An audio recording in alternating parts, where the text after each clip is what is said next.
So ang goal lang pala natin sa video na ito is makahanap ng iron at makagawa ng full set of iron armor and maghanap-hanap na rin ng mga village kung meron man tayo mahanap. Di pa nga ako nakakalayo nakahanap kagad ng village.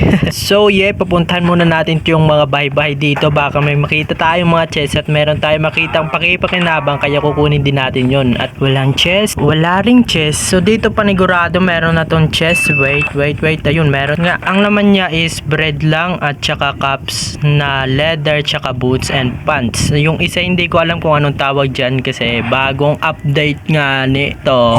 First time ko kakalabanin tong iron na golem na to. Aray ko. Takbo ala. Kaya natin to mga par at mag 3 bridge tayo para hindi niya tayo mahuli. Ang layo niya par. At yun, nandito na siya. Patay muna natin to. Patay na natin yung iron which is nakakuha tayo ng 5 iron from that iron man. So kukunin ko muna yung mga hay bale dito. Lahat na to kukunin ko na to. By the way mga repa, naka voice over lang pala ako. Wala namang thrill yung episode na to kung hindi natin to sa atabogel.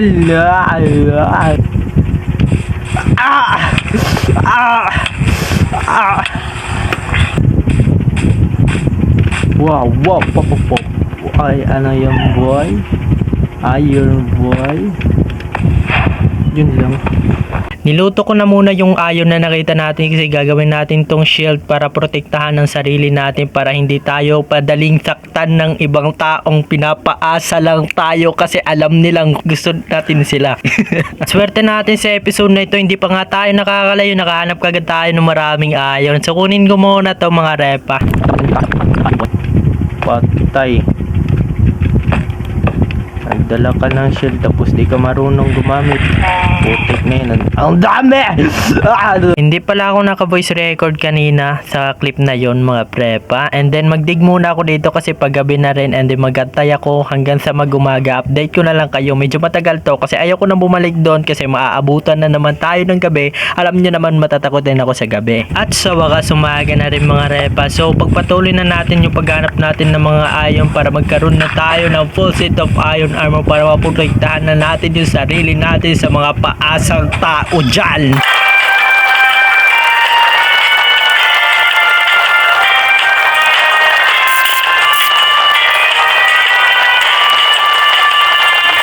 Sa sobrang tagal natin na naglakad, nakahanap na naman tayo ng village dito sa malapit sa base natin. Kay tagal daw tapos malapit lang pala sa base ko. So i-raid na muna natin tong village na to. Ayun, chest agad ang bumungad at ay, ang daming laman. Meron pang chest dito and then pareho lang pala yung laman Bakit ko pa to inopen So kalabanin na naman natin tong iron golem na to mga repa. Mag-up tayo dito. Mag-up. So dahil pasikat ako kaya ayun, napatay ako.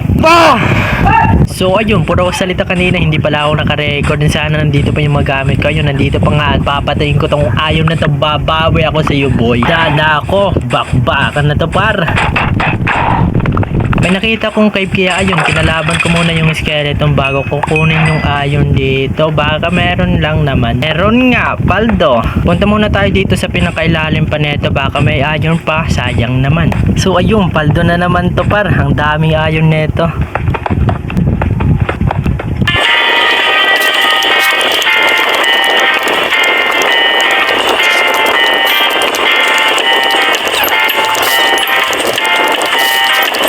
Meron na naman tayo nakitang village boy.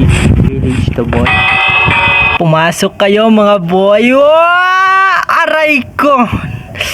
Namatay na naman tayo. Hindi ko pa naman alam kung saan tong lugar na to par. So ayun, dahil sa pagmamadali natin, hindi na naman ako naka-record. Nakapunta ka agad ako dito sa village na to mga par.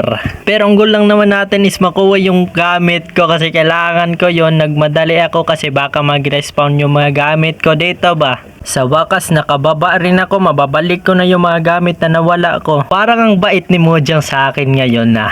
Parang ang bait niya, sobrang daming iron naman neto.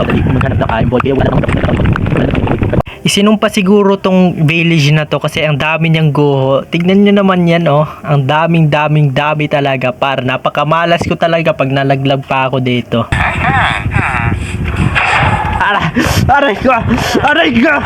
Aray ko!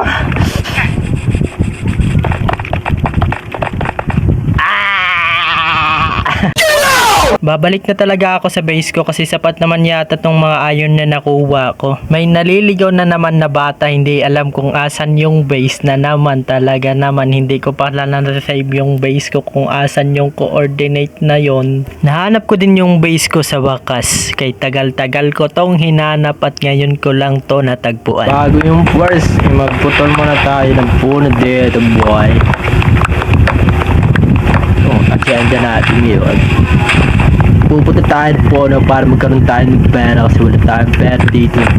So naka-record lang ako kanina at hindi rin ako naka-voice over kaya ganon yung boses mahina mga boy. So ngayon lulutuin na muna natin yung mga kagamitan na nakuha natin at ilalagay din natin dito sa chest para naman malinis to. Tignan yung mga kagamitan ko dito. Bale ano nga pala yung nakuha nating iron ingot which is 43 and then loto which is 9 iron. So dito hantayin ko muna maluto tong iron ingot na niluluto natin. Malamang kasi niluluto nga ni. So yung siyam na iron is ginawa kong tools at yung isa ay naghihingalo na. Hindi ko pala na i-record na naman talaga na naman. Ay nako naman talaga. So bali ito lang muna yung magsisilbi nating tahanan for temporary lang kasi wala pa tayong mga materyales na gagawin nating bahay. Nabubulol na naman ako. So ayun, nailagay ko na yung mga gamit dito sa bahay na gagawin natin na nagawa ko na siya kasi yun ginawa ko na nga ni kasi nagawa ko na siya. Ha? Ganun talaga. Patay, shutdown na. Yawa. So ayun, naluto na natin yung iron na niluto natin kanina. Kaya gumawa na tayo ng iron helmet, chest plate at leggings, pati na rain boots. Pus na ang mission mga rep. At kung nag-enjoy kayo sa video na ito, please leave a like and subscribe. Wag niyong kakalimutan na mag-subscribe kasi malapit na tayo mag 600. At by the way, salamat sa 500 subscriber. Love na love ko kayong lahat. Sana supportan niyo pa ako hanggang sa huli. So bye-bye! By the way, dahil umabot kayo sa part ng video na ito, may ginawa pala akong server. Kung gusto niyo sumali, mag-comment na kayo. Ang pangalan ay Pandesal SMP. Yes, Pandesal SMP. Hindi kayo nagkakamali. Dapat content creator kayo. Kung gusto niyo, mag-comment na kayo at mag-subscribe. Syempre naman talaga naman par. Bye-bye!